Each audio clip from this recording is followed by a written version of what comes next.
Wengi katika mjadala wameonyesha kwamba ubora wa maudhui ulikuwa unaonekana kuwa wa juu kwa miaka iliyopita, lakini kwa sasa tumepoteza habari za uchunguzi, kwamba hatuchunguzi maovu na hata rushwa, na imesemwa rushwa ya kisiasa.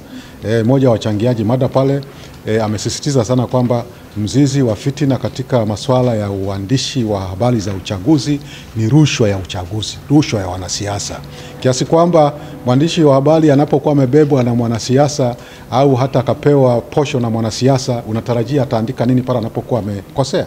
Na hata mjadala umekwenda kwamba tusijikite katika kuandika mambo ya viongozi tu, kuna mambo ya wanajamii pia ambao wanahitaji wapiga kura wenyewe ndio hasa waweze kuhusishwa katika maudhui yetu ya habari. Lakini vyombo vingi vya habari vinajikita zaidi, na utafiti umeonyesha hata wa Chuo Kikuu cha Dar es Salaam na tafiti zingine mbalimbali kwamba vyombo vya habari vinajikita zaidi na wanasiasa na vinakosa kuweka uwiano ulio sawa kati ya sera, ilani za uchaguzi, kati ya chama kimoja na kingine. Kwa mfano, hili pia lilibuliwa nadhani na mmoja wa watafiti kwamba unaposikia habari ya sera ya ubwabwa, ni ubwabwa kweli au nyuma yake kuna filosofia ambayo unatakiwa sisi waandishi wa habari ndio tuichakate hiyo na kuiinua hiyo na kuiona namna ya kuripoti kuliko kushabikia tu sera ya ubwabwa. Changamoto haziwezi kukosekana kwenye sekta yoyote. Sekta yetu ya habari inakabiliwa kwanza na tatizo la uchumi uliodorora.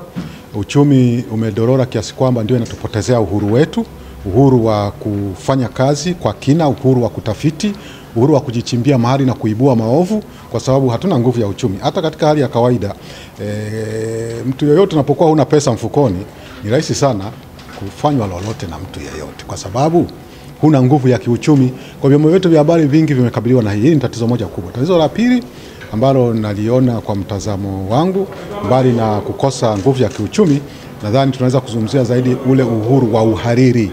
Kwa nini nazungumzia uhuru wa uhariri? Kwa sababu baadhi ya waandishi wa habari ama wahariri ama vyombo vya habari, na kwa sababu vinaongozwa na individuals, wanaweza kuwa wamelalia upande fulani. Kitendo cha kuwa wamelalia upande fulani maana yake wanakosa uhuru wa uhariri. Ninyi tazameni, tuko kwenye uchaguzi, ni habari gani zaidi zinazojitokeza?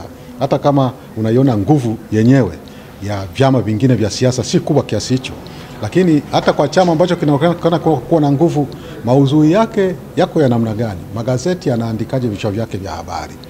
Ukivitathmini kwa undani zaidi, unaweza ukajifunza jambo ambalo linaashiria kwamba uhuru wa uhariri unaweza ukawa unatia mashaka. Aina ya maswali tunayoyauliza na kuhoji inaweza ikawa sio maswali ambayo yangetupa upande mwingine wa shilingi.